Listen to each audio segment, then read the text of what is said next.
Hi, my name is Lara Guerra, and I'm the owner and publisher of Angel Share Magazine. And we are here today in downtown Santa Rosa at Jack and Tony's Restaurant and Whiskey Bar with Jack Mitchell, who's the proprietor and chef of this restaurant. Since we're in wine country, I think it's really interesting what we're doing today because we're actually pairing whiskey with food instead of wine with food. So Jack, let me ask you, what is the difference, or how does it differ, pairing food with whiskey versus doing wine and food pairing? You know, it's really very similar, both with the different varietals of wine and the different styles of whiskey. They speak towards using different ingredients and techniques that would pair up with the cuisine. Jack, I know that you have taken part in the barrel program at Four Roses Distillery in Kentucky. I got to try literally as many as I wanted to. We found some nice barrels after like the second round of samples and pulled the trigger on it, and 6 weeks later they shipped out the barrel empty and about 30 cases of whiskey. Do you think we should drink a little bit of the whiskey first before? I would. You know, it opens up the palate and gets you ready for a nice bite. You've had this before, and I drink it every day, and it never gets old. Since we are going to be tasting our food and bourbon together to see how they pair well, can you tell us what this dish is that you prepared? Absolutely.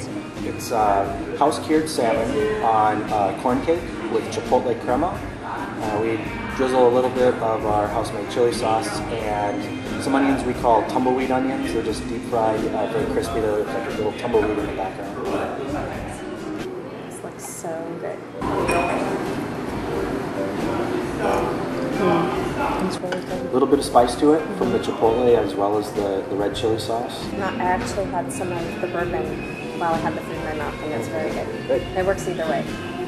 And crispy, crunchy things are always good with whiskeys, both with scotches and bourbons. You know, we've got a variety of whiskeys from all over the world, and some of them lend themselves to food pairings better than others. Bourbon, I find, really works well with desserts. Like a caramelized apple tart can be really nice, especially with you know, a high-proof sort of dessert aperitif-style bourbon.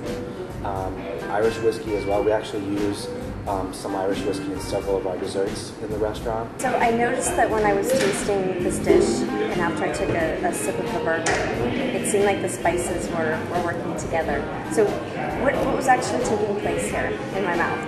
Well, yeah, I mean, I know everyone's palate's different, but I mean, how would you describe the pairing of this dish? Yeah, well, foods and drink, either wine or whiskey, are meant to either compare or contrast or complement themselves. And this is a high rye, relatively spicy bourbon, fairly assertive proof at 100 proof, 50% alcohol.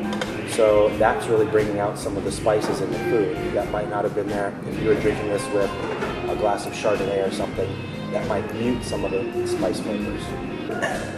Well, Jack, we'd like to thank you for joining us today. You're very welcome. And sharing your whiskey with us and your knowledge about pairing whiskey and food. Happy to. Thank you so much. See you soon. Cheers.